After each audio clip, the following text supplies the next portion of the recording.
All right. So is everybody able to see my screen here? Looking good.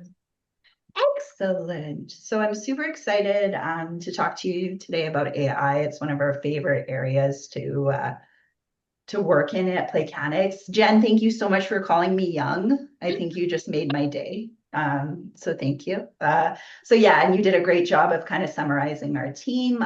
Today we have three major sections that we're going to cover. So we're going to start with the good, which is really, the AI potential. So this is where we want to reduce losses, we want to improve profits, we want to actually get some value out of all this AI hype and technology that we're seeing. The bad is when we start talking more about friction. Sometimes we have an idea for an AI tool, like we want to give everybody an avatar gen at the company, and some people are a bit resistant, or we're seeing something that we think would really benefit production, but we're having trouble getting traction. We can look at that. And then also the risks that come with AI. AI does have some risks along the way, and we can talk about that. And then the ugly is really, the stuff that we really fear, right? So if there's weak safeguards, or we're seeing, a psychological impact on our team or our organizational culture. So that's why we've brought a registered psychologist on. The one thing we've learned with AI at Playcanics is it really is a multidisciplinary technology. It's one that we bring to the table people from all walks of life to make sure that we have a really well-rounded sort of AI philosophy and an AI program in businesses. So I'm going to start and pass this over to our first two presenters. Ryan's going to start out the good. Sasha's going to close it out. Like Jen said, questions along the way are more than welcome. And without, as Jen said, further ado, let's throw it to Ryan to start. Fantastic. Thanks, Jess. And hi, everyone. Like Jess and Jennifer said, my name's Ryan, and it's fitting that I'm taking the good section because AI has really boosted my career as a mobile developer. So again, I'm just pleased to be here speaking with you all. In this first little section here, we're going to be covering these two questions, something just to keep in the back of your mind as I'm speaking here. Question one, how is AI being adopted across the food and beverage industry in Canada generally? And question two, how would you describe your organization's current stage of AI adoption? So things to keep in mind as we move ahead here. So we're going to start with the AI adoption curve. And this is actually a premise or a theory that's actually relevant across technological domains. It's not just for generative AI, which is the big buzz right now, the new technology that we're really going to be focusing on in this presentation. This is really a general curve that we see for all adoptions of technology. We see people moving through this bell curve of innovators to early adopters, through all the way past the majority into the laggards. And we can see this is somewhat relevant just with human nature. There's the risk takers who jump into a new technology and adapt to it right away. And then there's the laggards who are more so risk avoidant. One isn't necessarily right or wrong. It's more so just human nature of how people adapt to new technology. What's interesting now, though, of course, is generative AI. This is developing very quickly, so it's a new form of technology. But regardless, uptake of technology stays the same. We have what's called the chasm in this AI adoption curve. And this is where new technologies, they're either uptaken by the majority or they fail to be uptaken by the majority. And just to quote Rogers here, the developer of this theory, he had five key factors for what caused a technology to be adopted or not. And it was either relative advantage, compatibility, complexity, trialability, and observability. And I think just again, I'm proponent of the good here. I think AI, in particular, relative advantage is really increased by AI over someone who doesn't use AI. You're going to outperform them very, very likely, as well as complexity. Is it difficult to use? AI is actually really easy to use, which is, kind of the paradigm shift here. AI is super easy to use. So moving on here, just looking at again AI technology in the industry, we're actually seeing there's lots of things that we call AI. So if I can just take a beat here to explain, you can see these tabs here. We've got traditional AI, generative AI, and autonomous AI. We've actually had AI for quite some time. As early as 2005, we actually had this thing called machine learning. That's really what's at the basis of things like Netflix's recommendation engine, things like this. So we've had AI technology. Maybe we haven't necessarily thought of it as AI, but what it is really computer technology that can replicate human intelligence, right? It can learn from experiences and it can solve complex problems and make decisions. So this machine learning we've actually been using for quite some time. Anyone who's surfing Netflix has been using it. But in the food industry as well, this is predictive maintenance, vision control, also something that can fit into this category of traditional AI, is something that we call deep learning. That's similar to, say, when you look at your phone and it scans your face and can understand your face. That is a form of AI that we've been using for some time. That kind of emerged more so in 2012, this deep learning. But that's where we're seeing as well that vision control that you might be already using in the food and beverage industry. You can see here just the highlighted part of the curve. That's the early and late majority. So this is AI that we don't even think of as AI anymore, just because we're so used to it. It's really already the majority is uptaking this. So we might be using it and not even really knowing it. Next tab here, generative AI. So again, this is typically what we're referring to by AI. When we say AI, particularly in this presentation, is generative AI. Again, this is ChatGPT, Microsoft Copilot, you get to name a few. This is where now instead of just giving data analysis, we're actually generating new content with AI and coming up with new ideas. So again, this is where we're at. The early adopters were in the chasm. Some people in the food industry haven't uptaken this, some people have. But you can see here recipe optimization and reformulation, generative modeling for new products, marketing and trend forecasting, training materials and documentation creation. All this is getting supercharged by generative AI, which is super exciting. And moving on to the next one, autonomous AI. This one is very cool. This is kind of the next step where instead of simply inputting data, the AI processing it and outputting some result, now what's going on is computers can now sense the world around them, make decisions on their own, and then act accordingly. So they're actually influencing the world around them as opposed to, being a tool that's waiting to be prompted. They're acting out in the world. So you can see in the industry that could be autonomous sanitation robots, AI controlled production lines, autonomous inspection drones. Very interesting stuff. This is all kind of in the innovators category. Um, so moving on. So now speaking of the adoption curve across your organization. So we can think of this kind of as a linear evolution through this process, through multiple stages. You can see the stages here. If we want to go into stage one of awareness, safe to say that everyone attending this webinar at the very least is in stage one. This is when leadership has begun discussing AI in relation to core operations. You're exploring webinars, industry sessions, and early learning opportunities for managers and supervisors. So just like you're doing right now, considering the possibilities. The next stage here is experimentation. So again, this is where you can either succeed or fail to integrate AI into your company because a failed experiment often, you know, triggers, more the more risk averse, the more laggards to maybe be skeptical of the technology. So your team may be running or may have already run AI projects, often limited to a single line, department, or trial phase. Again, this is the critical point. So it is good to run good experiments, and that's where we'll get into AI committees and the like. So we'll talk about that a bit more.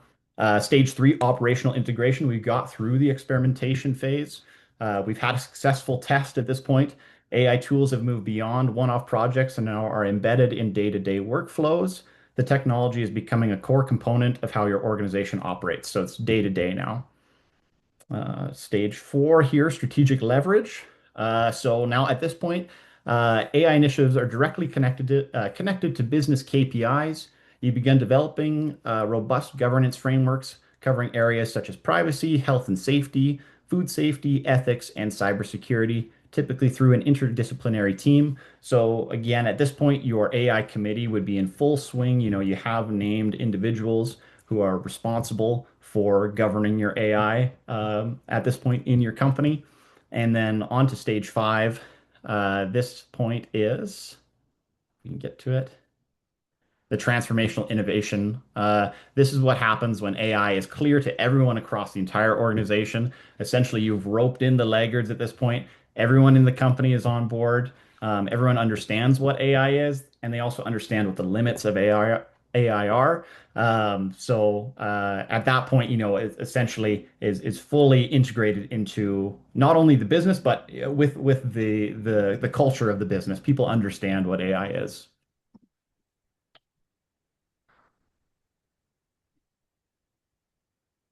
Okay, and we can see here another representation of the curve. You know, in your business, numbers of individuals will vary of who the innovators are, who the early adopters, through the majority and into the laggards. If we go to the next slide here, we can see this will be spread out between departments. So, you know, research and development, you can imagine, more on the innovator side, whereas the risk managers are going to be more so the laggards. It's not necessarily a bad thing to be a laggard because there are risks, and again, we'll get into that on the in the bad and ugly section, of course. But just something to be aware. You know, this will vary from department to department potentially who the laggards and who the innovators are. Okay, so we've made it to the first poll question here. So I'm going to post this here, and everyone just answer this question if you would. Do you have an AI committee in place? So we're going to be asking a few of these questions throughout the presentation here. So we'll give some time for this for those questions or for those answers to roll in.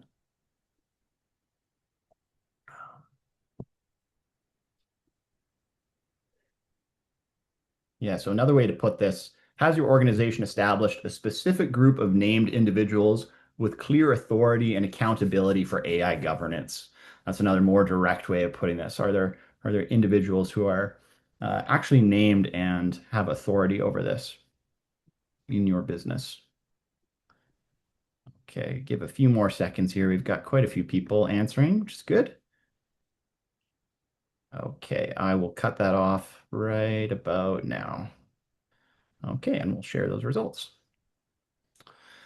So we can see here, vast majority is no, which is okay. It's a new technology. It's developing very quickly. We do have three yeses, which is awesome. That would be great to get some insight from those folks as well. If you feel brave enough to post in the chat to everyone, feel free to share your insights there because that is quite interesting to see how people are going about this. But And Ryan, there was a question as well. oh, okay. If I don't have an AI committee in place, what are some of the more important reasons that I should? That's a great question. And I mean, that we'll get into a little bit in the bad and ugly sections for sure of where this stuff can go wrong. What I would say, just for my take on this, again, we have lots of things that we call AI, right? There's AI that we've had for quite a while that is quite deterministic, if you will. It's quite stable, like machine learning. You know, it's never a problem when Netflix recommends you the wrong show. Where we're getting into new uncharted territory, if you will, uncharted, is this generative AI. Generative AI now, it's a lot more powerful than machine learning in a lot of ways, but it has potential to be less predictable too. So we can get into that. Again, I'm supposed to be the good guy. I'm proponent of good, so I don't want to get too much into the bad. But there's a little sneak peek of that. Hopefully that answers that question a little bit. Perfect. Um, okay. Okay, moving on to the next section. Again, two more questions to consider just in the back of your mind as we're chatting here. Question one, how is AI changing your team's relationship with technology? Something to consider. And question number two, what are plausible AI applications across the food and beverage processing organizations departments? So something to consider there.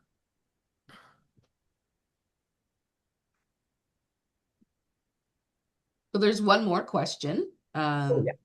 I don't know if you're going to get into it or not, but Yeah, sure. Eric's asking, I think it's important to bridge the chasm gap. How can Mhm. this be achieved? That's a great question as well. And really, again, this is kind of the crux of the experimentation phase.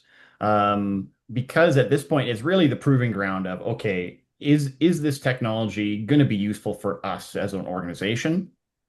So running good experiments is key. What I would say, again, there's probably many answers to this. I think one that you can take to the bank, if you will, is run small experiments. Don't try to solve all your problems in one go. A lot of us have probably used generative AI at this point. You'll find that, it is very good at solving problems. It's not very good at solving a lot of problems at once, right? So, know what you want to solve, be able to articulate that very well. Try to run small experiments that are, in a controlled environment that won't cause issues if they go wrong. That way you can, ensure a successful experimentation phase and hopefully, draw those laggards and late majority people a bit closer to understanding how beneficial AI can be for you. So that's what I would say to that. Great, thank you. Yeah, my pleasure.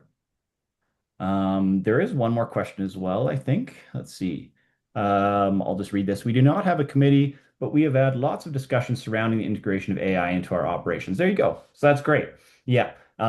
Discussions, that's a great way to start. We do say that, having an established committee is quite nice because then, you have a set of people, named individuals that really have authority over these things, which you'll find to be beneficial. So moving on, this is maybe just another question just to consider. Where is AI currently most active in your organization? You might find that in one part of your business it's more relevant, whereas in other parts it's less so relevant.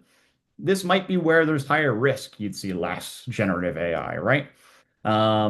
If we look at plausible AI applications, we have a whole whack of these here. Again, if you look through these, some of these technologies are using more so traditional AI. Again, machine learning, deep learning. These technologies are very good at data analysis and projection into the future. So things like computer vision for defect detection, that's something that we've had for a while. That's deep learning, similar technology again that you're using to scan your face. Your phone knows who you are. That's a similar technology to how, we would use a real-time camera and catch cracks, discoloration, or missing items.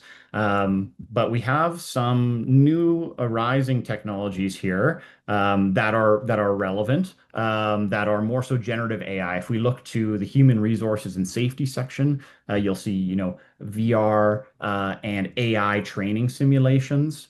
This is using now new generative technology that we haven't had access to before. In the research and development side, AI recipe optimization. So that suggests ingredient substitutions using AI. Consumer trend predictions as well. AI can mine social media and sales to forecast flavor and formula trends. So these things are cool new emerging technologies that we didn't have access to before. Moving on to the next, a few more. I like to point in particular the generative AI technologies here, although all of these can be boosted by generative AI as well, just in the sense of it makes it easier to develop and it makes it easier to understand. But say in sales and marketing, personalized marketing AI, so targeted campaigns based on customer behavior, that can be generative AI and machine learning in combination with each other. AI generated product descriptions and labels. That's a clear one, this boilerplate text that you'd have to think about and spend time on. Now that can all be generated almost in an instant. Sentiment analysis is another really cool one. That's natural language processing, which is similar to our chat GPTs and things. It understands now language as opposed to simply reading it. We can move. There's lots here. There's lots here. The one last point actually I'll mention is just actually the higher executive level strategic moves. Those are actually where generative AI really comes into play. So we keep some of these detecting technologies, more classic AI, but actually these higher order executive functioning that is actually showing to be more effective, or where generative AI is more effective, which is quite interesting. Yeah, we can move on. So now, yes, key concept here again. Lots of departments we just covered there. Where this technology is. Some departments might be further ahead in AI adoption than others. Um, it is dependent on your business, of course. It's partly dependent on risk too. Where you might want generative AI in one place in your business, you might not want it at all in another place, right? So that's totally normal. If every department was on the same place with AI, that would be pretty rare. So something to keep in mind there. Okay, and we made it to poll question number 2. So do you know what AI is in use in each of your departments? Is the question. And just, oops, let me throw that up for y'all here.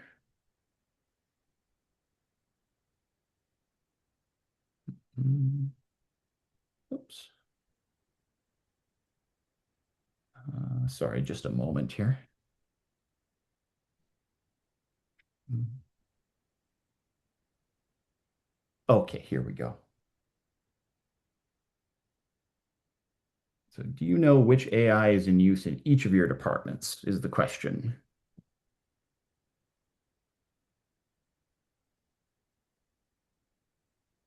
Okay, and lots of answers coming in here.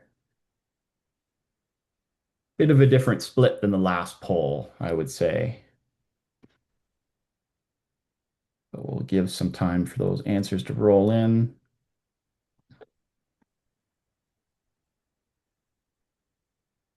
Okay, I'll give about 5 more seconds here. Okay. Awesome. So I'll share these results here. We can see a lot more yeses here, so that's great. A lot more people aware of what AI is being used. Maybe you're aware because you're not using any AI. I'm sure there's some of the yeses are because of that.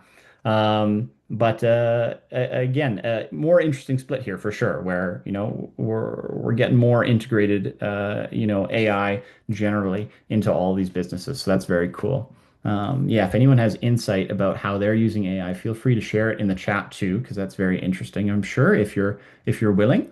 But otherwise, we'll move on here. Great. Okay, yeah. So I guess we're moving on to now, what does AI actually do best, right? Like, how can I actually use these things in my organization? So as we go through these sections, I want you to think of these two kind of questions. What are the different types of things that AI might be able to tackle? And which of these task types might AI perform best? And maybe are there places that it maybe doesn't perform as well, right? And so think about where these things actually make sense. I'm hoping through these sections we can actually help guide you to kind of understand that a little more clearly. So, yeah, moving into this. So, really, AI there's kind of, when we say AI, there's all these different things, kind of as Ryan was alluding to. We've actually had autonomous systems for quite some time. Some might say kind of the first AI was actually taking place in the Industrial Revolution. We were actually automating the muscle of machines. Suddenly we had the steam engine and we could actually do these repetitive tasks over and over again. And then when electricity was invented, a lot of these steam engines ended up being replaced with electrical equivalents.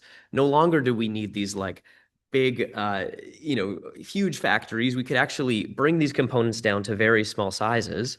And then we ended up getting to computers. And so when we think about these different tasks that AI can do, the first kind of task we can think of, and we've had this for some time, is automation tasks. And so this is something that takes place over and over again. It's a repetitive task. It is exactly the same every time. And we've been able to do this for computers for quite some time. Well, we move on to, and so, yeah, and exactly. And so the strengths of these things is that it's fast, it's consistent. We don't have to do these repetitive tasks over and over again as humans. But the challenge is that if something changes slightly, like suddenly I have a new bottle size or, to put a label on, I have to reprogram the whole thing. I have to recalibrate all of these systems. And so this is actually where these predictive AIs come in. So, when we go into these prediction tasks, you can think of these, this is where this generative AI and these newer neural networks you might have heard, this is really what we're talking about with prediction tasks. And so in this example here, we have a camera that's actually looking at the buns on this conveyor belt, and it actually can determine, are they baked enough? Is there a bit burnt? Each bun is slightly different, and so it would be difficult for a machine to be able to measure these things in a consistent way. With predictive AI, what we can do is show examples of the buns that we like, let's say like tons of them, and then basically we give a score of how likely the bun is is looking good versus not. And so yeah, predictive AI is interesting, and in this case we're looking at images, but the same thing happens with chat GPT. So for example, if I say something like the cow jumped over the, most people will think moon, right? And this is actually exactly how ChatGPT works. Basically, it's taken in all the information on the internet and learned these patterns that we've been writing over the last many decades now, and basically came up with this incredible technology. And so, yeah, and this is actually something that Ryan and I are quite familiar with as well. As we last year we developed an app. You can take a photo of a product and it'll tell you how Canadian it is or not. And really, what we're doing is predicting that result based on how other patterns that we find online of these things. So yeah, predictive AI is great. We can detect these patterns that have variations in them. We can show these systems examples of what's good and what's bad, and it can learn from those things. But one of the challenges is that it's really limited to the data you provide it, right? And so if you only show an AI a picture of sandwich buns, and then you give it a hot dog bun, it's not going to know how to deal with that scenario, right? So it's a totally different situation. The other challenge with these two is that they're kind of they can definitely give prediction results. So is this burnt or not? Do I think this is burnt or not? What's the probability it is? But they really have challenges describing how they came up with that result and why. They're really these black box systems, and we'll get into that in a bit. And then the third kind of tasks that we have are judgment tasks. And I think that this is exactly actually where most people end up getting AI confused. So the way to think of generative AI, these prediction tasks, AI today are prediction machines. It is how likely is something, the task I'm looking to accomplish to be the case. And so this is often conflated with judgment. And this is something that actually humans are really good at. So we can actually take these prediction results, and we're the ones that really should be saying, okay, here's all the data. The AI is saying this is this likelihood of being true. But here's how that fits into a business context, or here's how that fits into the bigger picture. The AI really doesn't have the full picture at any point, right? And so that's where exactly these humans come in. And so humans are great. We can use our big bio brains to for really good, making these big decisions. We can learn skills on the fly. We don't need to go through this kind of like very mechanistic process for learning things. But of course, we get tired and, we don't really tend to like to do repetitive tasks over and over again. And so, and of course, there's hazards that can come up in the workplace too, right? And so this is actually exactly where, that's where these AIs are best at, right? They can make use of those kind of tasks that we would otherwise not maybe want to do. And so, yeah, let's do a little poll here. I guess the question really here is like, do you actually have a representative from each department monitoring your AI adoption, right? And I think it is important for this to be at the department level because, the way that maybe finance does something versus someone on the floor, factory floor, right, is totally different. And so this is important. And I'll jump in here. I'll give a few more seconds just for people to answer here, and then I'll show results for everybody. Maybe give another 5 seconds here. Still some answers rolling in. Okay. And sharing those results. All right. Yeah, most people do not. I mean, it's a very early technology. I think again, it's one of those things, finding both people who are kind of those early excited people to work on this stuff and the that's maybe a good starting point, but not the whole picture for sure as well. Um, yeah. And then I guess, with that, some questions maybe to take home and think about are, what stage are you at on this adoption curve, as far as the company goes? And maybe that's again different by department. And, where are you actually using AI and who's using AI and who are those people? And maybe, it might make sense to kind of start getting those folks together and building out a bit of a plan. And this is Jess's book club. I'll let her introduce one of her books that she is interested in here Yeah, on this for topic. sure. So there's a lot of great literature coming out on this topic. If your team's new to AI, or if you're looking at sort of interesting ways, particularly as managers or executives, to use AI in novel ways, this is a really great book. So the AI-driven leader. This is really a book that focuses a lot on the good. I mean, certainly there are cautionary elements to it, but it has a a little bit more optimistic view. So it's a good place to kind of look at ways to use AI as a thinking partner, to assist you with sort of critical judgment.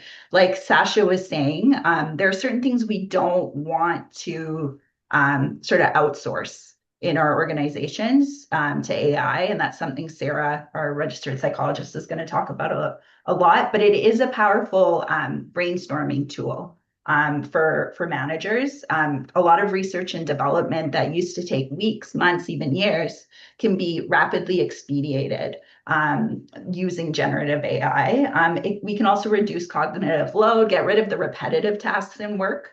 AI is actually pretty good at very focused, repetitive tasks. So there are lots of ways that we can expedite things. I know in my own company, Playcanics, there are so many things that we're doing quicker now since we've been adopting generative AI. And also just kind of helps you think about things like restructuring. AI is one of these sort of like life-changing, organization-changing technologies. It's as sort of influential as things like electricity, the internet. I mean, I think, Sasha, didn't they give it pretty much its own industrial revolution now? There's like a debate. Are we in the fourth or the fifth industrial revolution? We're not Yeah, sure. yeah.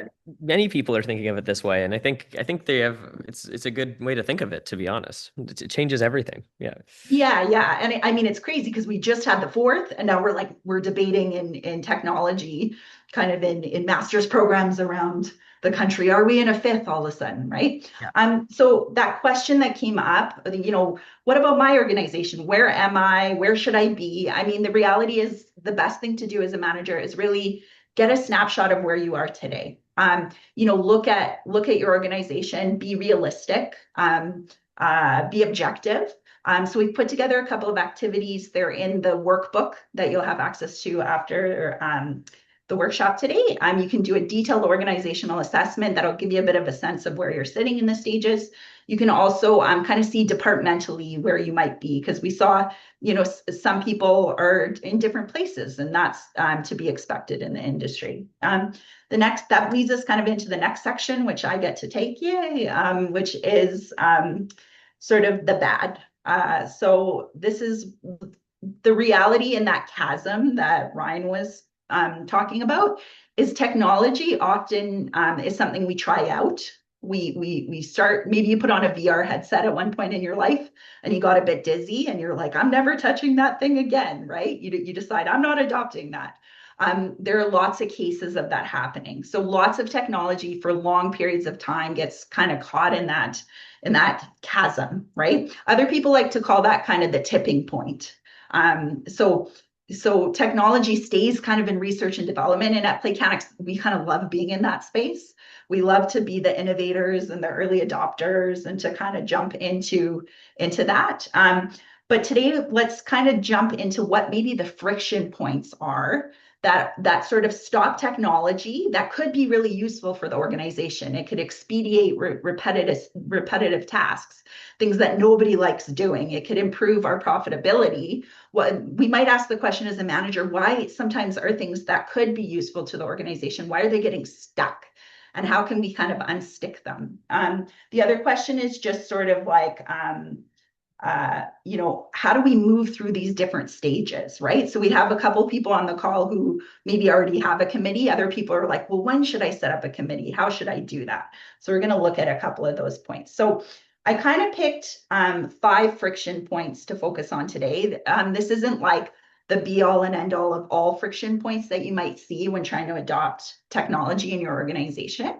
But these are sort of some of the most important. So risk management, Ryan touched on that. On one side of the curve, you might have people who are a bit more risk takers, like to experiment, like to be the first person waiting in line to get their iPad. I remember I think it was 2012, I was waiting in line at the Mac store, waiting to get my iPad, even though like a week later, I wouldn't have had to wait in line.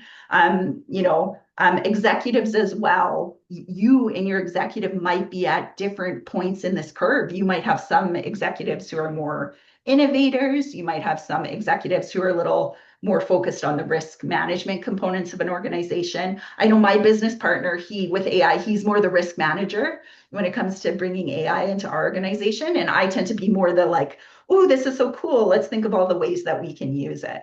Another friction point we frequently see is change management. So sometimes we have identified a technology, we've experimented with it, like Ryan was talking about, we've done lots of pilots, we've set up a committee, and then we get to this step where we just can't seem to move the technology into the late majority, or even sometimes the early majority.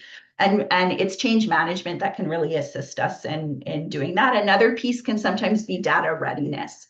So some organizations might be, in a state where a lot of their stuff is still on paper, or maybe they digitized a lot of things, but they haven't organized it. So like Ryan and Sasha, when it comes to working with AI technology, because you're both developers, how important is data management? I mean, the data is basically, it is like the fuel that feeds these AIs, right? And so when you have these if you don't have the data, first of all, well, that's a problem, right? So it's definitely important. But I think the hard part is what we're seeing is in a lot of organizations, data is all over the place. And so how do you actually compile it all together? What are the also privacy aspects of that, right? Like everyone in the organization is writing emails. Does that go all into the AI, or is it like private? How do they share things, right? Like all these things are important. It really depends on, of course, the use case. But I think yeah, it's incredibly important, a huge challenge right now. And if I could throw something in there too, something that we've said, I think Sasha, you might have mentioned this to me the other day, was garbage in, garbage out is a good term to use for this stuff. So, AI is very good at analyzing data. It can understand it, but we as the humans have to understand actually what data is most effective to feed into these machines, right? So there's still that human element of knowing what to ask and what to give the AI, I think. Yeah, 100%. So don't underestimate that. And then don't underestimate the learning. So if you only have a couple of innovators and early adopters kind of experimenting, there's no committee to kind of pay attention to what's going on in that R&D group. And even if you haven't identified R&D people in your organization, they're going to be just your tech enthusiasts, your optimists who are playing around with this stuff. They can't help themselves. Like I'm an early adopter, I can't help myself. If a new tech comes out, I got to go get it. I can't stop, right? A part of this too is the learning along the way, capturing those early experiments, and then also making sure that you have training for people who are really focused on operations and training for people who are concerned about legality and compliance as you start to scale. One thing we do know, though, is that there are some very clear behaviors of companies that are able to adopt technologies like this, and companies that sort of really get stuck in that tipping point moment. And we can look at some of that together. So when it comes to risk management, one of the keys with your sort of frontline team or your boots on the ground team is you have to make sure that the innovators among that team are given opportunities to explore possibilities. Generally, these people will start to see early risk. Sasha, you work at a tech incubator Yes. out at the U of T, right? Yep. Kind of owned and operated by, a PhD level researcher and developer. So you live in kind of the innovator world. What do you think what do people need in that space? I mean, I think with innovation, I think for me, what I'm seeing is there's a lot of systems that are coming out that are basically like, hey, we added a chat bot to our app, or it's like a chat, you can chat with your factory. Mhm. Well, I think that the thing that is really important when we look at innovation is actually solving like real world problems and thinking of other ways we can solve those things, right? So let's move beyond, I think chat is kind of one of my feelings right now. I'd like to see Mhm. more creativity and with AI, things are moving so fast. I mean, just this week, every week there seems to be something new coming out, right? And Google just announced like their own new AI and Google Chrome a thing, right? Just this Mhm. week, right? And so I think it's staying on top of these trends and then also kind of peeking into the future even a little further than what we're doing currently to solve these problems. Yeah. Yeah, so I think that's such a good point because the innovators, if they're just focusing on trends, that's not really what organizations like my family's business, Sunrise Bakery, my grandfather started it. I mean, we've been in operation for over 60 years and, Yeah. we've stayed in operation for over 60 years. And I think actually my dad's on the call, Eric, who's one of the managing directors over there. We've stayed in operation because we don't just chase the trends, right? Like we look at what is actually going to be high value. And this is where your early adopters can kind of come to the table. They can explore the possibilities, but they also need to start thinking about some of the logistics, right? So yeah, right now the trend is like chat, chat, chat. Everybody's chatting, right? And it's not to say that there aren't some amazing applications for that across an organization. Like me, we do a lot of script writing and learning and development. I mean, of course, these tools are extremely helpful when we're scripting or cleaning up a script or doing, fixing typos and that kind of stuff. Even like a lot of the voiceover that we're able to do, it sounds so human-like now. We're able to fix courses quicker and get them out quicker, right? Then we kind of, the early majority, these are people that are usually pretty focused on operational. They really want to start seeing things standardized, right? They're going to ask like, how is this going to fit into our day-to-day operations? Because you have more people kind of coming in. When we bring in the late majority, they're usually really, really concerned with, safety, reliability. Like, how do we make sure this is reliable to scale? I mean, we have a huge order coming in. I can't go in and just like completely rejig my entire HACCP plan. I can't go in and completely rejig, my resource planning. So there's really like the key is to balance both sides of the aisle here. So what we see is research and development occurs, but there needs to be points, and this is where your committee can come in, where your research and development team are working in tandem with your logistics team. And then your logistics team needs to start kind of working with your risk management team as well. It's the conversations between those teams, and it's the sort of push-pull between those teams. That friction exists for a reason, but essentially to kind of move past the friction and find kind of the smooth lane to get through is really how you manage these different viewpoints. Another thing is optimism versus pessimism. So a lot of times in the innovators, we see sort of this pitfall or trap where innovators can get a little too optimistic about things, right? And then sometimes we see in sort of the risk management in organizations, people are getting a little bit too pessimistic, right? So you might see somebody like AI is going to save the world, right? And this is sort of where some of the hype and the ugly comes into play, which we'll talk a little bit about later. It's a very like sort of populist discussion for a lot of people. But the reality is you're not going to integrate AI unless you do have a couple of people actively looking at possibilities and looking at opportunities to pilot.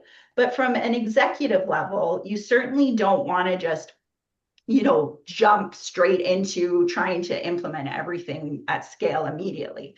So even in our executive innovation, we're going to see people across this curve. So our executive innovators, they might be thinking, growth, growth, growth. How do we grow? How do we stay like on trend with the other organizations? Your early adopter executives might think like, how can I start pushing this through? How can we, really start moving this forward?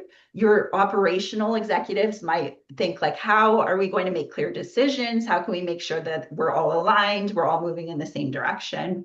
Your sort of late majority executive are going to try and reinforce decisions, ensure consistency. They're looking for, reducing risk. And then our laggards, which are probably our most risk adverse executives, they're going to think like, legal, regulatory threats, all of those things that an organization should be. So again, when we move to kind of the executive level, there's always going to be this push-pull between growth, operations, and compliance. Change management is one we'll talk about in a minute.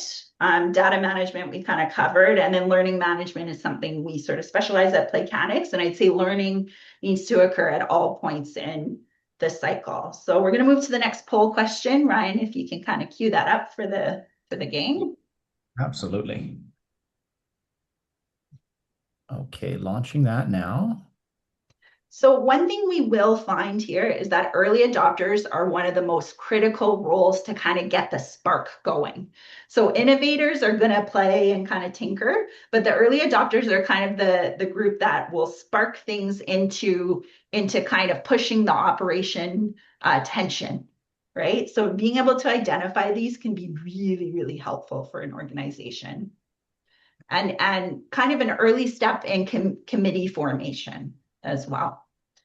And generally, when you're starting to form a committee, we recommend you don't formalize it too much. You don't want it to be too strict and stiff. You want to start by kind of identifying these early adopters, innovators, giving them a little bit of room to experiment, and then bringing in operations and risk management when you start having bigger conversations about what's going to stick and what's going to scale. So this is great. Like, do we want to shut it down now, Ryan? We're seeing really high percentages in this population of people who know who their early adopters are. And if you don't worry, we can help you out with that. There's lots of ways and strategies to kind of identify your early adopters. And the cool thing about early adopters, and I mean, I'm biased because that's where I fall on the spectrum here, is just that we can't help ourselves. Like I can't not be an early adopter, right? And a lot of times it's my values that are sort of pushing me, right? And there's a lot of talk about getting over to the tipping point by sort of making sure that we start with what, but we really start moving into why, right? Yeah. So Sasha, I think that's a great point about chatbots. Like it's like, oh, okay, everybody's doing chatbots, right? But it's like, okay, we know we can do that, but why are we doing it, right? Like what pain point is it trying to solve in the organization, right? Yeah. And Jess, if I can butt in real quick here, we've just got one before we move on. I've got a question from Eric. Maybe you can just speak once more to this. He says, there'll definitely always be conflicting friction points towards AI adoption in every organization. What approach can organizations adopt to balance these frictions and make AI an important part of their processes/operations? Well, I'm glad you asked, Eric. So essentially, there was a really big study that MIT, which is like basically the Harvard of technology in the States, did. And they actually studied this across a variety of industries and provided some really good evidence of what like steps we can take, right? So in the next section, we're going to kind of look at the literature. This study was conducted in the summer, so it's really, really recent data. Its focus was mostly on sort of the generative AI, because that's the area where a lot of businesses are trying to adopt right now. And then it also looked at some typical pitfalls. So what they found is across most industries, companies are trying to kind of integrate generative AI in sort of revenue acceleration, but a lot of them are failing, right? So 5% are finding that like smooth road, and a lot of them are falling in the ditch, right? And we're actually able to kind of predict why this is happening as technologists and as human computer interaction specialists, which Sasha is in his role. So one of the big things is scope, right? So some groups will kind of say like AI is like, this is where the optimists kind of start to fail us a little bit. They're like, AI, it's big. I heard AI, we need to use it for everything. And they try to just sort of implement it everywhere as much as possible. So again, Sasha, you're so right. The pain points are so critical. So even at Playcanics, I'd say we're kind of at somewhere between stage 4 and 5 as an organization. We started to look at the tasks that we found the most laborious and the most challenging in our studio in terms of maintaining speed and volume. And we started to look at, are there ways that AI can expedite that process, right? Some of the, like one of the big ones was audio. So we used to hire human actors to do a lot of scripting for our videos and for our learning scripts and things like that. And it would take a lot of back and forth with the artists to kind of, make changes, or some days they'd have a cold and then their voice would be off. Now there's some really good tools that we're able to use AI generated voices. At first, the AI generated voices kind of all sounded like computers, like they were very robotic, but even in the last year or two, it's incredible how great they are. I mean, on Spotify, I even have an AI DJ now, and I keep forgetting that he's even human, which is something we need to talk about in the ugly, because that's something that we're seeing.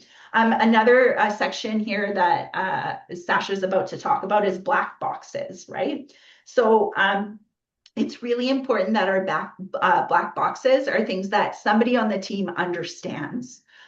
If we don't sort of understand them, and we're sort of stuck with having to outsource exclusively to the outside world on that, and even somebody in the outside world doesn't completely understand how our systems have been configured and put together, that can become really problematic. The other problem is integration. So we see sometimes like there's, maybe your sales and marketing department, which is the industry actually in this report they found is one of the ones that's most ahead, because AI is in virtually every software in that field, and same in learning and development. We're seeing I have AI in literally 30 different software we use in our studio, but we're seeing that maybe only a couple of the innovators and early adopters are using it, and they're not really spreading their knowledge to other groups.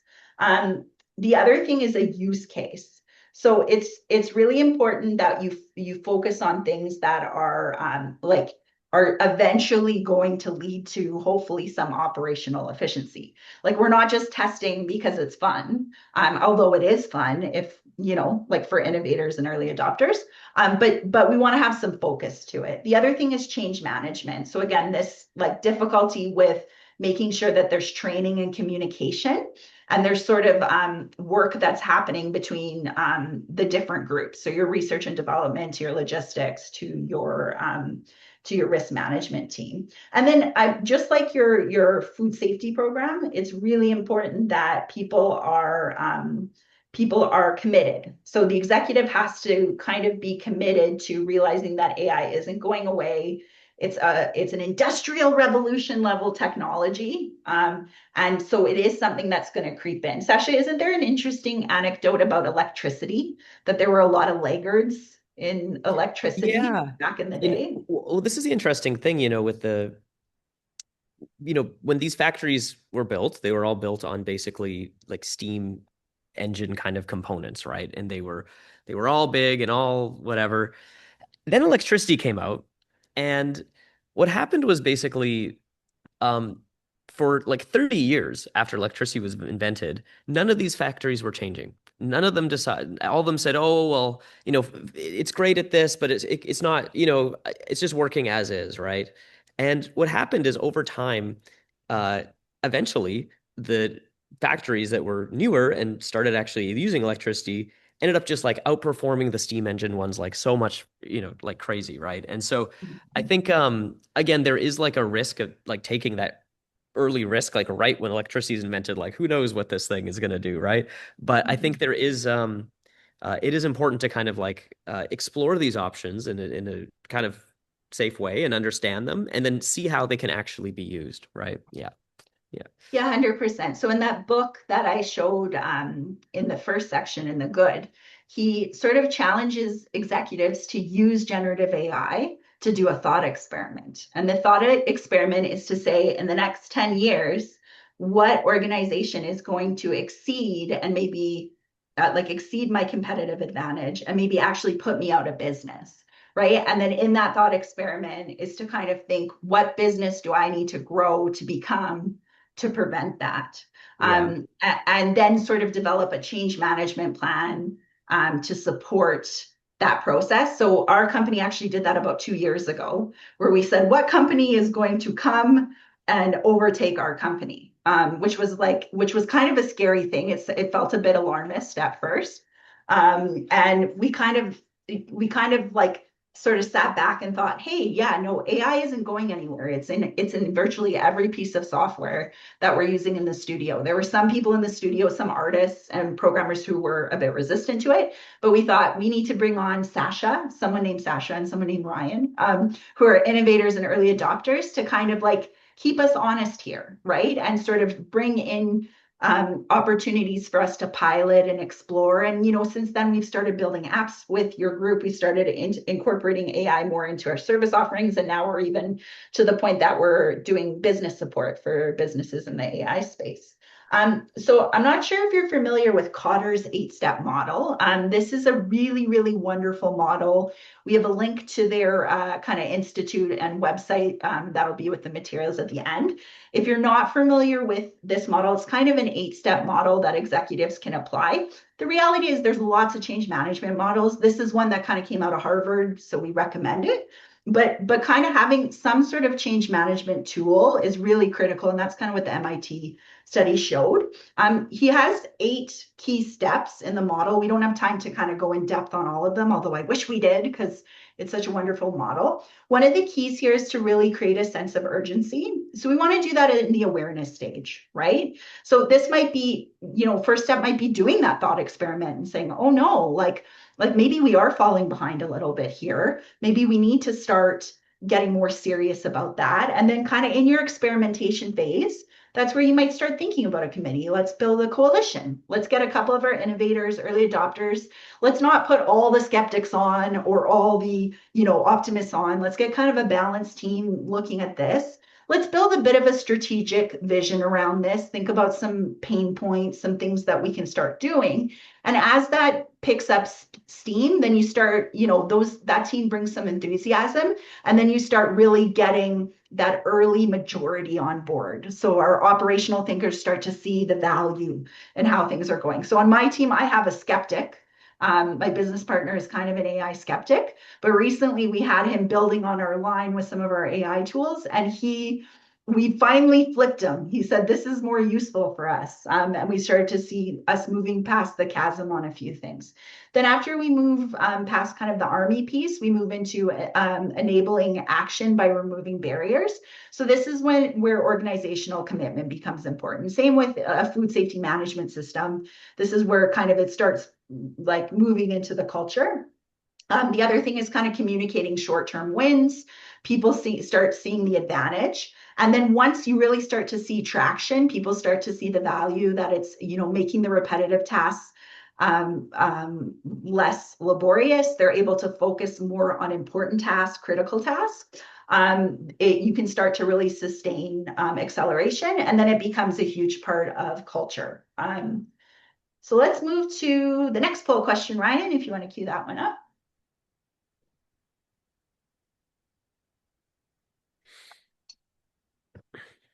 And while that's coming in, I do have a question coming in for you, Jess, if you'd like to Yeah, answer. sure.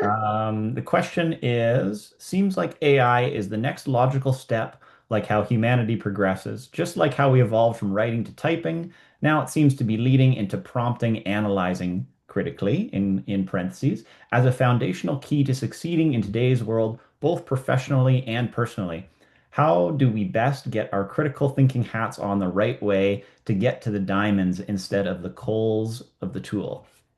Oh, that is such a great question. So we actually have a whole section in the Ugly about how we can be careful with sort of the tendency when we're automating things is that we just sort of like assume everything's good, right? So think even about like phone numbers back in the day. Like how many phone numbers did you used to be able to memorize? Like would you know your husband's phone number in 2005? Yeah, or your wife's phone number, you would, right? Or your partner's phone number. But today, a lot of people will say, I don't even remember my phone number. My phone just takes care of that. That's in my phone, right? So sometimes what happens is there's a tendency when we sort of outsource technology or we start automating stuff, there's something lost in that exchange. So I think it's really critical to pay attention to that. I think step one is really paying attention. So there's a really, really good, I used to read a lot of an author called Neil Postman. So he talked about how with every technology change or shift, our values start to change. So our print-based technologies are sort of force us to reflect more. They force us to kind of dig for things, kind of find things in different ways.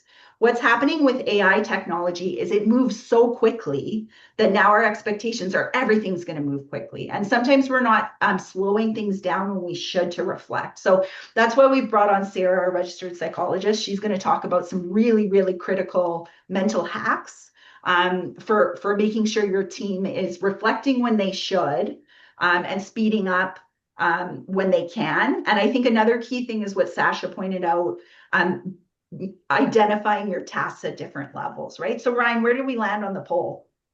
As far as the poll here, I should see those results now. It looks like we have 9% yes and 91% no. Yeah, so I'd say that pretty much lines up with the MIT study, right? I would kind of gander, I could be wrong, but I think the groups that have a bit more of a change management plan in place might be seeing a little less friction at this point in their AI adoption sort of journey. But again, that's just a hypothesis, right? We'd actually have to kind of talk to the group. If anybody feels from that small group of three who feels comfortable letting us know how you're kind of finding adoption at this point, feel free. But yeah, the MIT study would suggest that those groups are seeing better results. So I'm going to pass it over to Sasha. He's going to talk a little bit about black boxes. If your legs are getting a little sore, Sasha's going to kind of whip through this section, and then we're going to take a brief break before our psychologist comes to the table. Yeah, great. So, okay, so we're going to talk about black boxes. And this is something that kind of comes up a lot when we hear about AIs. I'll get into what they are, but I guess as we go through these sections, think about, what are these actual black box systems in your own organization and what do they do? And how can you maybe prevent like complications that come from these black boxes, right? So yeah, let's get into it. So really, unlike a lot of the computers that we had in the past where, we could look back at the code and it would almost be like a recipe. We'd say, oh yeah, they skipped the adding the sugar and that's why the cookies don't taste good. With AI, it's a bit challenging because really what it is we're not able to understand how it or why it came up with a prediction. We just only know that it did. and we can kind of do tests to confirm that it's right most of the time, let's say. And this is really what we mean by a black box. We give ChatGPT a request, and it's predicting some kind of output of what we want back. And so, in the food and beverage manufacturing industry, this can really influence decisions. And we have to be especially careful when it comes to food safety, for example. And so, when it comes to this managing black boxes, there's kind of a couple things we think about. One is data quality. So, if I'm only giving an AI examples of storybooks, and let's say I want it to write a research paper, it's not going to be really great, right? And so at writing a research paper, it's only seen storybooks, for example. Or in the case of the food industry, let's say you have this system that's analyzing cookies and baked goods going through this machine here, and suddenly it starts misclassifying if the crusts are good due to like the lighting is changing in the cameras and the camera's changed, let's say, in that machine. The challenge is if we only show the AI pictures of cookies that are taken with a perfect camera in the exact same lighting, if something changes with that lighting, or if let's say the machine is moved, it's going to have trouble actually detecting those inconsistencies. Yeah, really, what we want to do is often do routine performance checks on this kind of data. We want to test and give the data that we give to our AIs lots of different examples from all different kinds of places. And we really only want to keep data that is important for actually performing those predictions itself. So, for example, if I'm training an AI to detect if cookies are burnt, I don't want to also give it the weather, and maybe it'll make like some correlation between, oh, if it's sunny, it's more likely that it's burnt that day, even though it has nothing to do with that, right? So we really want to isolate what are those pieces of data that are critical for making these predictions. Sasha, I have a quick question. What does the GPT in chat stand for? I get asked this all the time from people. It's I think it's general. Oh my gosh, Isn't what it is it? so isn't it it's generative, right? Generative, So yeah. yeah, and then it's pre-trained, right? And then it's Transformer. transformational, right? Ryan, is that It's a the transformer. It's generative transformer, pre-trained yeah. transformer. Yes. And transformer is actually kind of like a technical term for kind of the architecture that ChatGPT uses. And so, yeah, it's kind of, yeah, that's So exactly it. the data quality really speaks to the pre-training. So when we talk about learning, we're not just talking about training the people in our organization anymore. We're also talking about training the machines in our organization. So a lot of our learning departments need to sort of switch the paradigm on that and realize that training is now becoming something that's happening through our AI programs, but it's also happening with our people programs, right? And the training that our sort of like machines need is slightly different training than what our people need, right? Because AI isn't human, right? For now. No, yeah, it's not. Yeah, no, yeah. No, yeah, So exactly. then Yeah. that sort of brings us into simulation versus reality, right?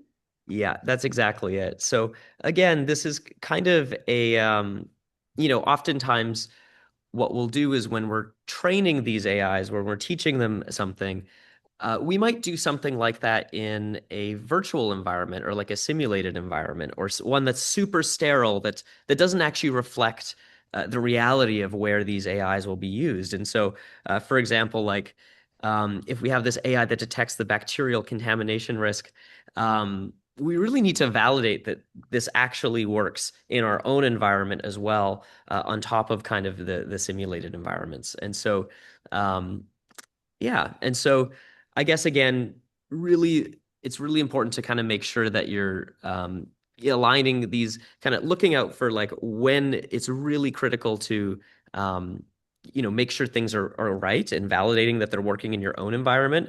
Establish KPIs that measure actually AI accuracy versus like the kind of actual inspection data. And yeah. And then I guess the other thing that's really important is to leave critical decisions to humans, keep them in the loop, and make sure they're maintaining oversight over kind of those critical moments, right? So, for example, if there was like a AI that predicts like when a batch of yogurt is unsafe, um, maybe that the temperature's off or something like that. Um, it's important that a quality QA manager actually like reviews that data and authorizes the disposal and actually understands like what happened there, right? And so yeah, very important to keep humans in the loop. This kind of goes back to that judgment side of things. Um, and yeah. So I guess yeah, I guess the question is, are there places in your organization that have these black boxes where you're using AIs, and what processes do you actually have in place to reduce the risk of them? And if I can butt in here with a question as well from our chat. This is from Temi Sure. in the chat. Question is, are you going to share and teach on practical AI products that can be used in food and beverage manufacturing? What I need is practical technology and examples that I can integrate into my business. I think I can maybe speak to that a bit. Maybe Jess, you can speak to that slightly too. Yeah, sure. Um, I think my take on that in particular, we're not going too deep into practical AI applications just because there's so many options for how we can integrate into your business. Part of that would be assessing what is best for you in your particular business. That's my take on it. Jess or Sasha, if you want to add to that. Yeah, I would say that I work with incubator here out in Toronto, and really, I think what it comes down to is actually starting with the problems again. Starting with like looking at your organization, what are some of the challenges and maybe repetitive things you are doing, and then kind of working with that, an AI panel or experts to kind of say, oh yeah, like we could use these things. I mean, there's of course, we could say, oh yeah, you could use ChatGPT for helping with email, right? Or you could use other things, but I think it really is on a case by case basis, and it's not really a one size fits all solution for a lot of these things. Yeah. Where And did we land on that question, Ryan? taking a peek at our results here, we've got 10% for yes and 90% for no. That's Yeah, so great. what I would say to that question is I say the first step in identifying technology is first doing a organizational assessment. That's really critical, especially given just the wide range of products that are being produced in the industry. So for example, you have meat products on site, your workflow, raw meat, your workflow is going to be a lot different than a facility that doesn't have that. I mean, allergens are going to be a huge part of it, whether or not you are HACCP certified versus, maybe you've moved to the BRC program, or maybe you're in the process of certification. Also scale and volume, right? Like an organization of 20 versus an organization of 100, the tools that we use are going to be different. And then also you might have a team where you actually have research and development as a distinct capability, or if you're just, let's say, a smaller organization and you don't want to assign that to an entire role or don't have the resourcing for that, it might become a sub part of somebody's role in the organization. And even the size of the committee will vary based on the organization. So it's kind of an annoying question, but really we want to get specific based on your unique needs. So the workshop's kind of designed to help you start that process. And then the next step in the process is kind of narrowing in on some potential use cases and pain points, right? Then it becomes kind of useful. Okay, so let's move to the next. So I think we'll have to jump through the next a little bit more quickly. Sasha, I'll just sort of grab it here. Okay, And sure. then we'll move into Sarah's and let people stretch their legs for a sec. So the next one is kind of on occupational health and safety as well as food safety. So some of the biggest risks when you're kind of doing hazard assessment and control with AI are decision making and judgment risks, which we've covered. Bias can be a big one too, and fairness, accuracy, and reliability can be a big problem when you're bringing AI into your organization, as well as data privacy, security, human factors. So just based on this risk management profile, this is another reason we really recommend kind of moving to a committee. We also recommend that on your committee, you have multidisciplinary skills, you have a variety of optimists, pessimists, realists, hopefully kind of anchored by the realists. And we really recommend you have an AI specialist that you can phone up. Either if you can't really like support having an AI specialist regularly coming in, at least get them to come in at some critical points in your organization.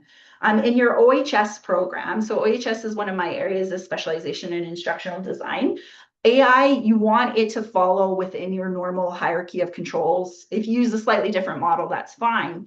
But you need to ask yourself, do we really need AI for this? Is this a really critical judgment task? Should we really be outsourcing this to AI? Is there a safer, more reliable AI option? Maybe there's this really cool tool and it could really reduce a certain cost in the organization, but maybe the risk is too high for error. The other thing is, do we have safeguards built into the system? Do we have a QA? I think that temperature example is great, right? Like if you send stuff out at the wrong temperature, I mean, you could be in recall world, right? And we don't want to be there, right? So you really have to have people coming in on the food safety side and looking at your AI, control points. We're in the process when we're putting AI in, how's that going to affect our food safety management system? What are the sort of like process controls to make sure that this doesn't affect production in a way that it simply can't? What are kind of the, acceptable levels here? And is AI meeting our standards? The other thing is, what are the thresholds here? So this is really when after you've piloted something and you think it has some legs, you really want to be working with your health and safety team, both your OHS and your good manufacturing practices teams. So in terms of books, one that can really help with change management, as mentioned, is Our Iceberg is Melting. It's a really cute sort of allegory about penguins as they realize that their home is melting and they have to move. And it kind of takes you through all of the different stages that an organization goes as they're implementing change management. So at this point, we're going to just take a quick 5-minute break, and then we'll jump into the psychology section. There are a couple of activities here to help you start thinking about AI hazard identification and sort of this idea of selecting appropriate controls within your organization. So we'll just take a brief 5-minute break here, and then Sarah will be up for the kind of final section today. So excellent. So we're moving into the final, which is kind of the ugly. So there are a couple of questions early on where we can kind of make some linkages now. So I'll throw it over to Sarah. If we have time, Sasha, you can sneak in at the end for the final wrap up. Sure. Yeah.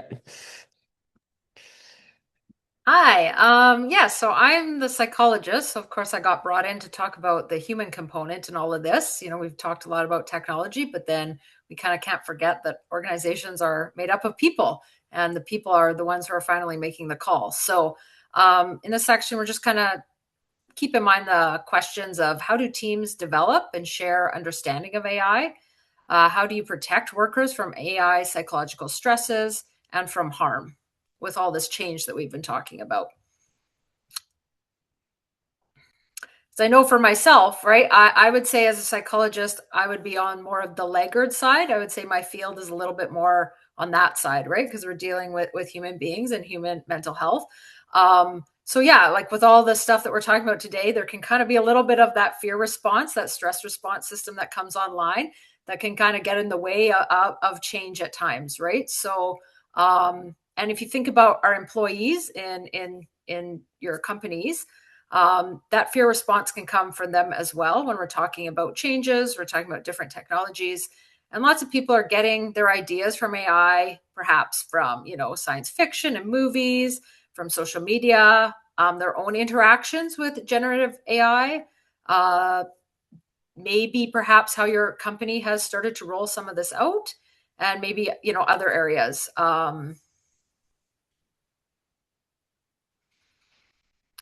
So what stressors are your employees under during this kind of new technological adaptation? So there's kind of a constant pressure to adopt. So we've been talking about the speed of which these tools are all coming out, and there's new ones every day, every week. So people can kind of feel like a pressure that I have to know what's going on in the world and keep up. There can also be, that skill erosion. So if we start outsourcing things, then people might lose skills over time. Or in an organization, we might start outsourcing things, and the people that had that knowledge of how to do it can get lost. We can also have an automation bias where we start kind of assuming that the technology knows best, and we stop using our own judgment. And then there's just that weight of uncertainty, right? There's a lot of changes, and how is that going to affect me as the employee? How is that going to affect my role? Am I still going to be as valued? Am I important, or am I going to lose my job with all these changes? So these can lead into kind of some psychological effects for people in the workplace. So there can be anxiety about job insecurity, as I just mentioned, that loss of human connection. If AI is taking over tasks, people may feel isolated and less needed. Trust and transparency issues. So what Sasha kind of mentioned about the black box decisions. So if, let's say, we're getting these tools to do stuff like scheduling, maybe evaluations or hiring decisions, that can breed some resentment when people don't know why the black box is making those decisions. Perhaps over surveillance. So if AI systems are tracking productivity or mistakes in real time, can make workers feel constantly watched, leading to kind of stress and burnout. There can be biases in some of the algorithms. So unintentionally disadvantaging certain groups and undermining equity and morale within the company. So that leads to what can we kind of do about this? So, I mean, really, I think it's been mentioned a few times because I think it's such an important point, but keeping humans in the loop. So use AI as a tool, not a replacement for human judgment. Let humans be the ones to make the final calls. We really want transparent communication. People fill in the gaps if they don't have the information, and our brain will often fill it in with negative biases. So really just being as upfront with people as you can. So explain clearly what AI is doing, what it is used for, how it's going to affect their role, just to reduce that fear and speculation. Psychological safety. So we want to create channels, even anonymous ones, for employees to share concerns or feedback, to encourage kind of that trial and error without punishment. So when people are learning new things, if they really feel like they're being highly evaluated or that there's a lot of right and wrong, if they don't have a little bit of room to experiment and learn with freedom, then they can really shut down and not learn as effectively and not feel as safe in that environment, which is going to get you kind of that chasm we're talking about. People are going to resist when those things show up for them. So training and collaboration. So position AI as a partner, not that it's taking over, we're working with it. So train workers to use AI without losing their own expertise and voice, because you're going to have people in your organizations that have been there for a long time, perhaps, and have a lot of value and knowledge that needs to be kept, and we don't want to lose that, and we want them to feel valued. So, and then there's the equity and privacy safeguards. So audit AI systems for biases, balance performance monitoring with respect for privacy, and follow kind of some ethical governance principles like fairness, inclusivity, and oversight. So really, we're just talking about making sure that there's a bit of a plan to keep an eye on some of these things without letting AI run around without any controls. Okay, so it sounds like we've got a poll question coming up here. So do you have policies on AI psychology safety when you, when using AI in the workplace? Sorry, cut off on my screen there. So we'll just give you a minute to kind of answer that. Yeah, answers are rolling in here. Give that a few more seconds.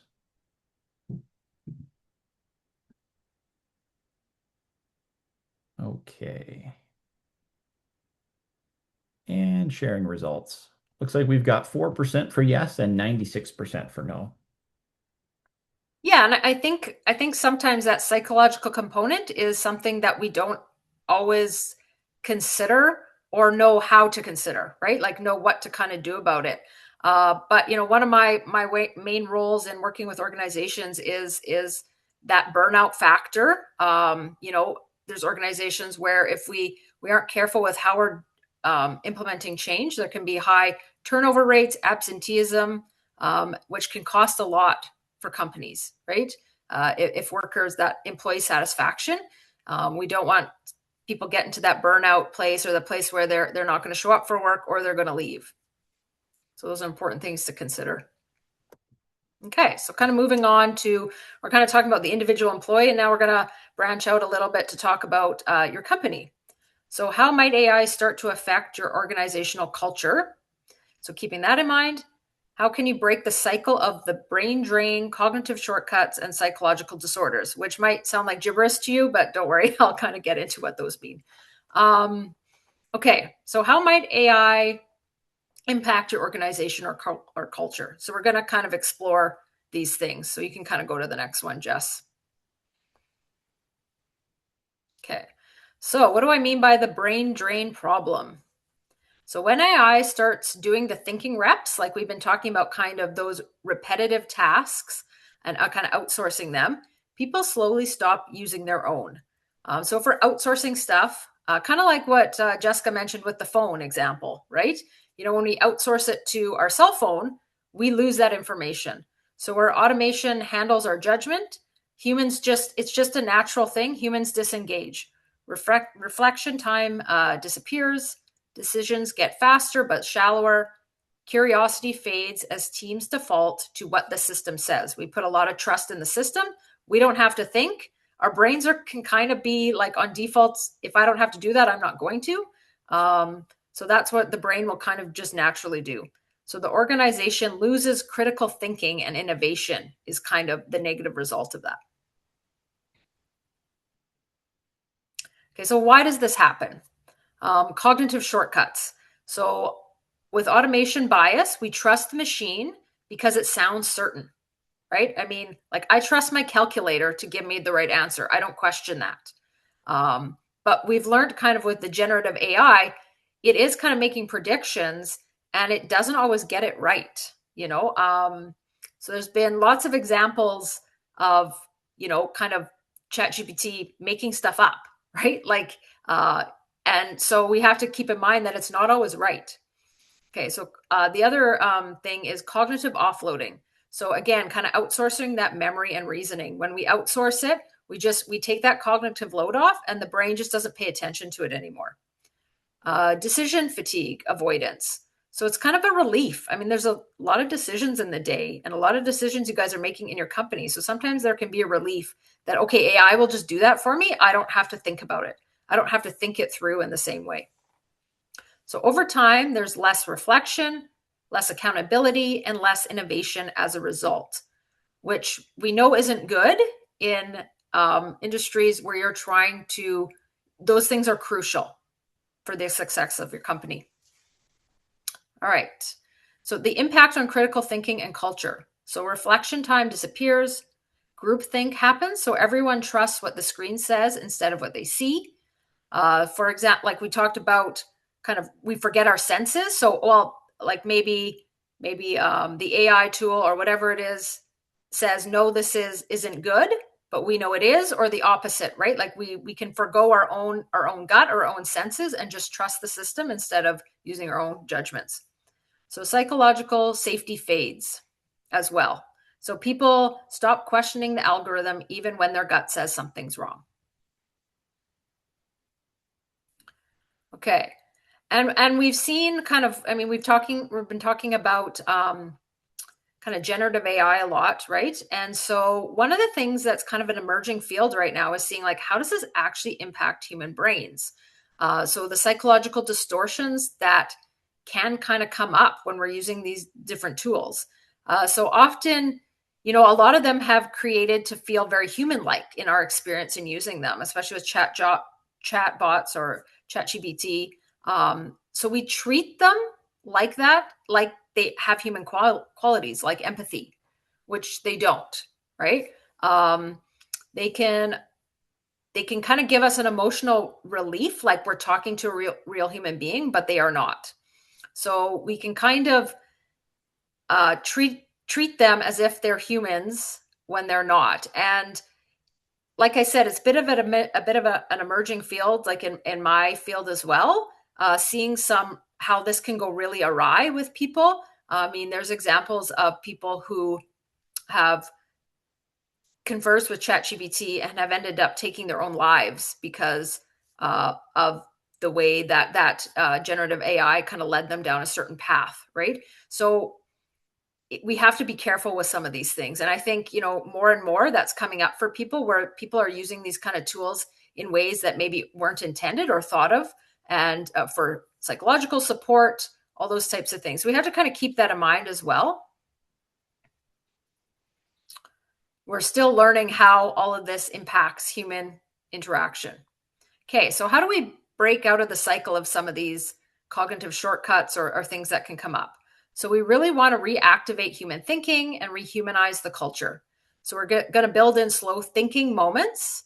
We want to pause before action. We want to rotate decisions and roles. So getting lots of people to we don't just have one group of people doing it. We want to be like everyone gets to kind of keep that skill up. Reward curiosity and ethical challenging, not just speed.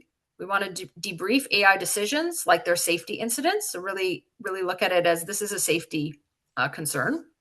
Rebuild psychological safety. So make it okay to question the data. It's okay to question things. Support emotional well-being. Pair tech changes with human check-ins. So we don't always just want to be dealing with the technological part. We want to make sure we're doing that human component as well. Reconnect teams. So we're not just talking about AI, we're having real conversations. We're anchoring culture in purpose and value, not just metrics. Yeah, so I mean, AI can optimize production, but only people can sustain morale. That's kind of my endpoint there. Yeah, so we got another question here for you all. So has staff using AI at work received training on AI psychological safety safeguards at all? Okay. Answers rolling in here.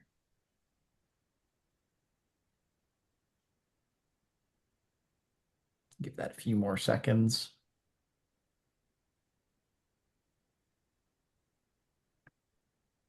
Okay.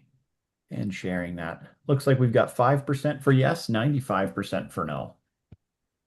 Okay, thanks, Ryan.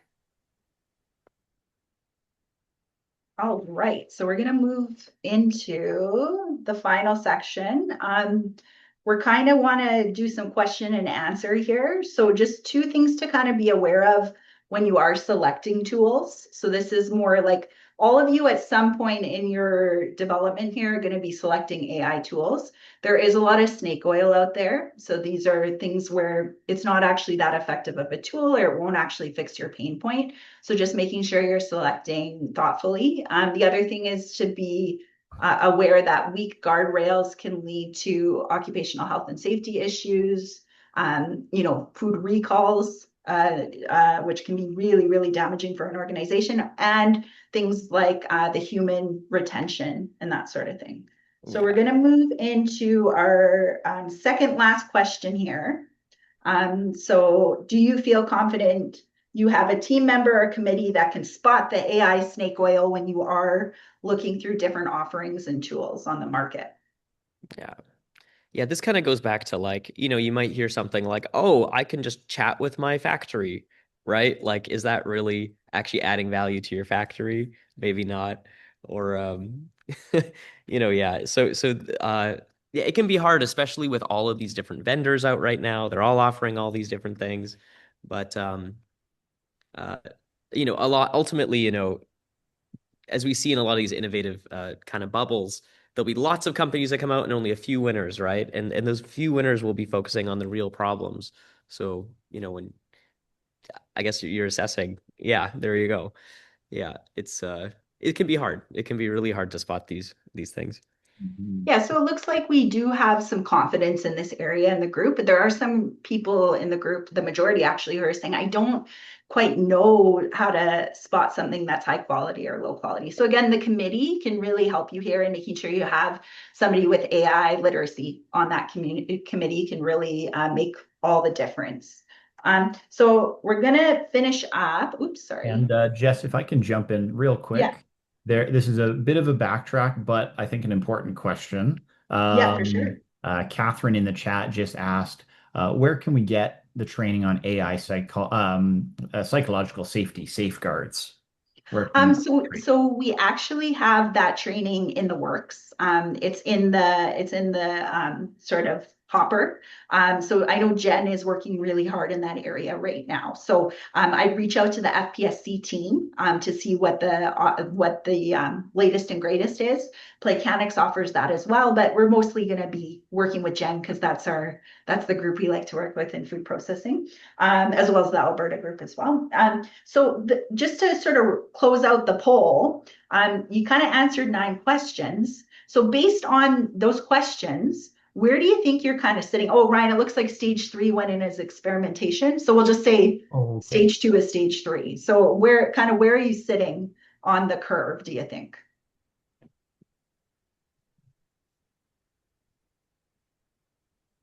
So apologies for the little typo there, but.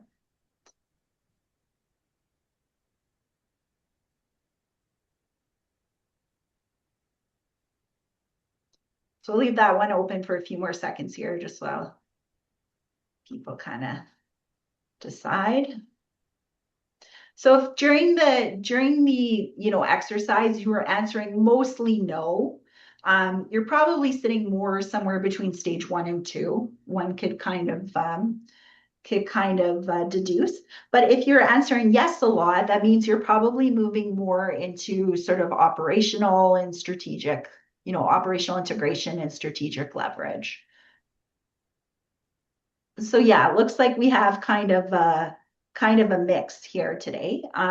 What I'd say is really critical as your first step as you're moving through here is to make sure that you kind of know where you're sitting.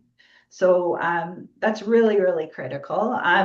What we do in our program, and this is definitely something like we will be collaborating with Jen along the way on, is we kind of have different supports for organizations at different stages of their development. So today we're really starting at that kind of in the awareness space, offering some insights for people who also are at the later stages, but kind of trying to have a balance here for the group because everybody's in kind of different places in the curve. As you move through the curve, though, there's just going to be different needs that arise. No organization is going to move through the curve exactly the same or adopt exactly the same tools because it might not be appropriate. So we generally, our process is that we try to pick the best in class tools on the market and support you in kind of picking the best in class tools. And then we offer some organizational supports through our multidisciplinary team. And then whenever we can work with Jen on specific training or specific initiatives, we like to pair up with that group as well. So just any questions that we have some time with as we kind of wrap up. Ryan, do you want to kind of pull from the chart, or Jen, if you have any things you wanted to say? We do have one question I'll just sneak in here. This was actually from a couple sections ago, but does AI admin control take precedence over engineering controls in the AI hierarchy of controls? That is such a technical question. I'm going to leave that. I'm going to give that one to Sasha. I love it. Well, I'm curious these engineering, the AI hierarchy. I'm not too sure what these controls are typically. Yeah, that's fair because Sasha's area is in OHS so much. So when we have risks, right?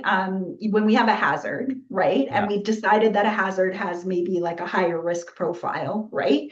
We're going to go through the hierarchy of controls and we're going to say, okay, like, do we even really need to expose somebody to this hazard, right? Like, and then we might say, okay, how can we maybe substitute the hazard for something? Then we might say, okay, do we need to offer some like training, some understanding? We have some like administrative sort of safeguards that we can put in place. engineering ones too might be more in your seat, the computer engineering, like how you're doing the pre-training, how you're of what you're allowing people to do with the technology and not allowing them to do, right? And Yeah. yeah, I mean, I think this is the thing, with these AI systems, they are prediction machines, and they do allow us to, um, go into environments that are potentially unsafe or less safe for humans, than, which is great, right? Without exposing us to those risks.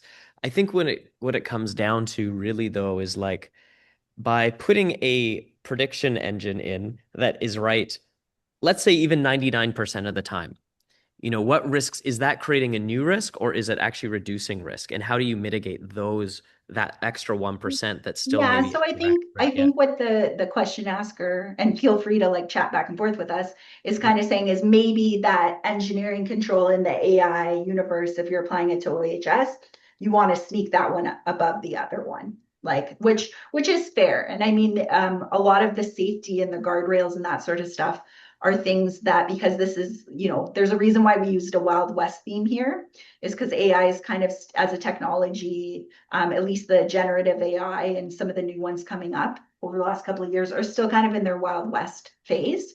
So Yeah. it's really this community of practice here on the call that are going to come together and identify this in food, occupational health and safety. But And yeah, no, absolutely. I think don't just assume because in OHS maybe we do the engineering and the admin in a different order that for every AI application that's better in the hierarchy.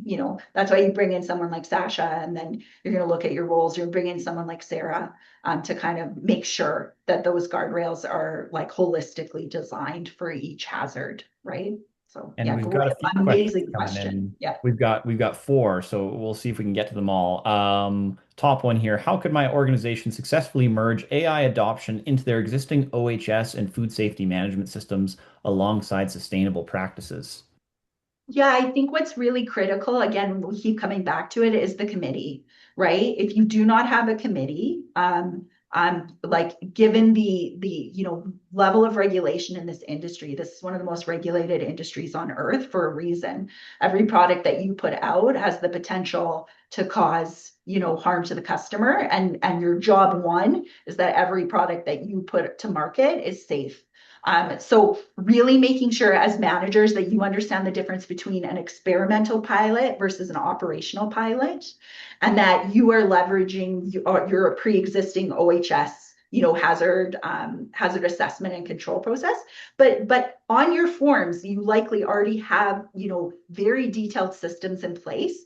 Start putting an AI category on the form. Like even at my family's business at Sunrise, I know they're grappling with how to do this because they're kind of stuck in that friction point, right? Because of the level of regulation in the field. We'll start putting AI onto your hazard, assessment. Like even if you don't have a lot of AI coming in, start bringing it into the process. Start including it in the paperwork. Start including it as part of your verification process. Start identifying opportunities to put it in your critical controls. Start identifying thresholds. Work with somebody with Sasha's level of expertise or Ryan's level of expertise to really say, what are the thresholds here? Do we need to have a human judgment review? Where do those reviews have to take place? But this has to be multidisciplinary. It can't just be an executive sort of saying, oh, wow, I went to a trade show. That looks really cool. Why don't we do that? It's something that needs to go through rigorously through the organization, and really making sure that you have representatives in that committee, just like your OHS committee, right? Like, and you know how you have representatives on the floor, once your committees in OHS grow to a certain size, you should have, those representatives as well on your committee. It's really the committee that should be steering this, and the executive, managing that committee as you grow your AI program for sure.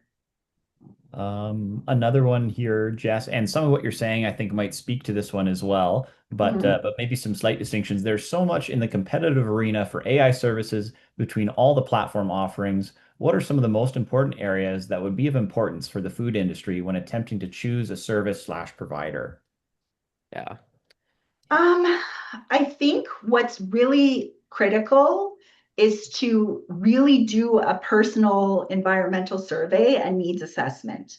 Look at your specific subsector, right? What works in a bakery is not going to work necessarily in a meat cutting facility, right? Every single facility has a very unique composition. You're doing stuff at scale, right? And really, even if you can form with your subsector, even some collaborators that you can maybe go in together and test some of the AI stuff. I know that's hard because we compete in our subsectors and that sort of stuff, but there are opportunities sometimes to work with other groups. The other thing is try to find the best in class tools. I know they're still emerging right now, but a lot of even the MIT study showed the point here isn't to just go and build everything custom. Ryan and Sasha, when you're building, let's say, or working with AI technology, is it just usually one thing, or is it a array of integrations of different services and tools? Yeah. Lots of different stuff, right? And I think that's the thing, if you can save time to get like 80-90% of the way there with an existing solution that's out there, that's great. I think another thing to think about too is how are these existing off-the-shelf solutions using your data, and what are things that could potentially expose you to maybe more risk or less depending on how they use that. For example, Adobe Photoshop, they started using all the things people were creating to train their AI, and creatives felt like, oh my gosh, I didn't really consent to this, right? And suddenly now my art is being used to generate more art, right? So how these companies use your data is really important, and also being a bit protective of your data, I would say. So if you have what you're doing in your company is proprietary in some way, that is actually the gold that is the fuel that fuels these AI systems. That is actually where your value is. And so making sure it's being managed in a responsible way and kept safe is also important. Yeah. And Sasha, kind of in your experience, I know you've worked at Meta, Facebook, and now you're working at an incubator with a very different mission. Can you talk to that a little bit about what they're doing over at Axel? Yeah, I mean, at Axel, really, we're trying to flip the script on Canadian innovation here. So, what we've been finding is that, in Canada, we have all these smart people, and they produce these incredible technologies, and then they immediately go down to the States, and then all the value doesn't get captured by Canadians. It actually gets captured elsewhere in the world, right?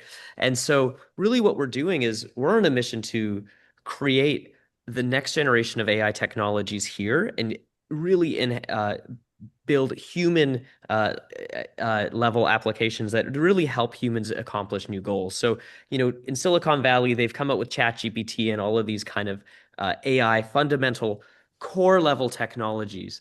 But we believe that the next innovation will be actually at the application level. So if you think about when the iPhone came out, great technology. AT&T, for example, Rogers, TELUS, we have all these telecommunication networks set up, but where a lot of the value is actually at the application layer. It's actually when the App Store came out, companies like Instagram and Facebook, they're actually the ones that ended up benefiting a lot from this infrastructure that's been in place. And so at Axel, what we're doing is we're on a mission to build that level with all different industries across Canada and beyond, right? So yeah, it's a very exciting time. Yeah, and I think the mission too is really, it's really rooted at U of T. It's taking a lot of the computer engineering department over at U of T, and kind of leveraging a lot of talent there, and people sort of reacting to the fact about data security and stuff, and trying to find if there are organizations in Canada who want solutions that are a little bit more safeguarded, that you're offering some opportunities for that, right? Very much so, yeah. Like a lot of our partners, we're partnering with lots of different industries, like Dentons, for example, in the legal industry. We're thinking about how can AI really change that industry. And so we've been spending the past little while here, not necessarily just throwing solutions at the legal industry, but actually trying to understand the problems that exist in the legal space.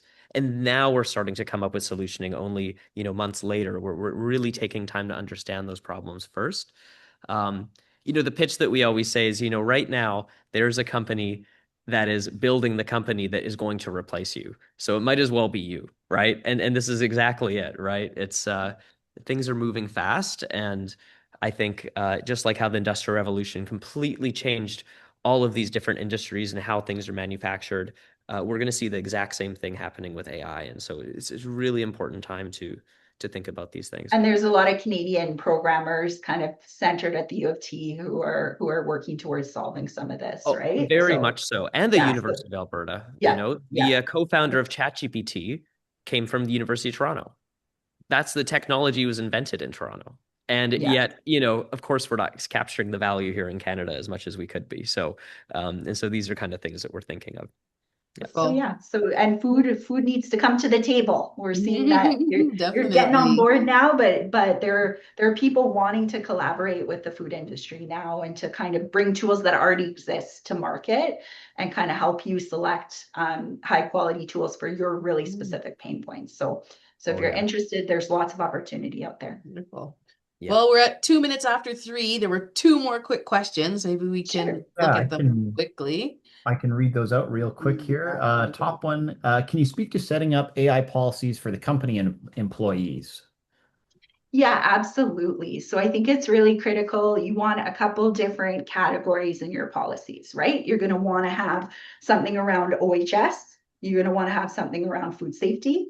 You're going to want to have something with your HR policies in there, right? Like making sure mental health, psychological safety. Check your provincial guidelines. Psychological safety is changing. Like Alberta, where Placanics is located, has new legislation.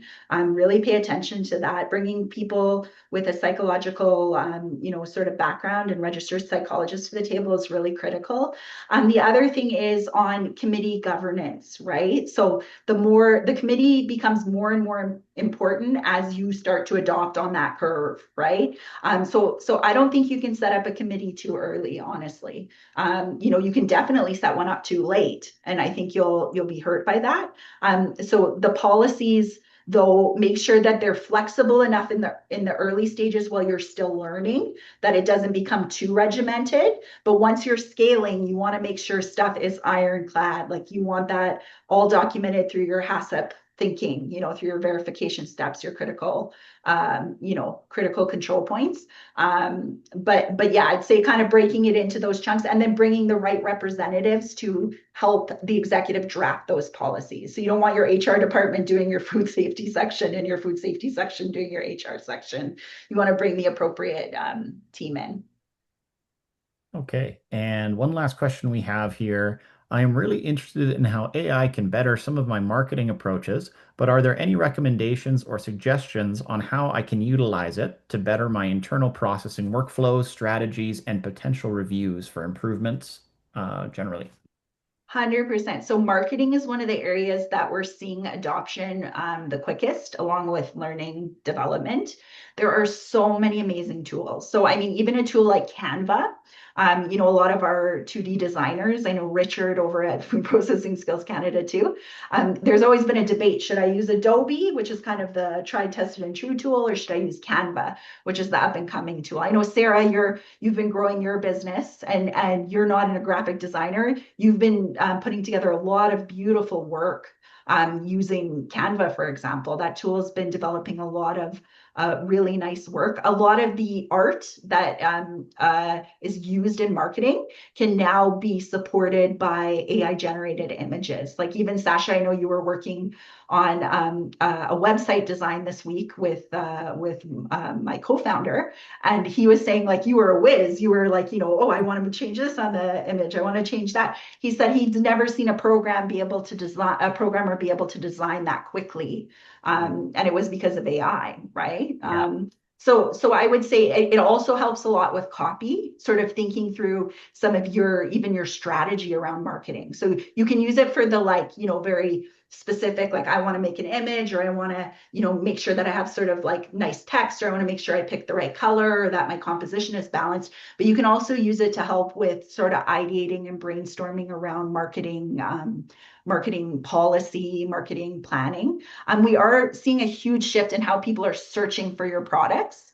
So you might have traditionally, people were finding you kind of through their SEO, like in your website, right? What we're finding is people are searching for products more when they're in ChatGPT or Copilot or Gemini. We talk about GPT a lot in this group because I think we're all kind of GPT That's one of our favorites. But really, any of these tools you can use, right? And you're expect your buyers to be searching for you more using those AI tools, right? Which might change. And what we also found is if somebody searches for an AI tool, like let's say they're like, I want to find a Canadian product, that's a baked good, right? They will trust if it's generated through one of their chatbots, they will trust the listing and they're more likely to buy if they receive the listing through the chatbot. So this kind of speaks to MapleScan and OSCanada. Did you want to talk a little bit about kind of how that's changing some of the marketing space too with AI We slinking in? can. We have to wrap it up real quick. Oh We're way over no. Okay, we time don't right have now, time, but yeah, you maybe for can another mention day. it quick and we'll wrap up. Yeah.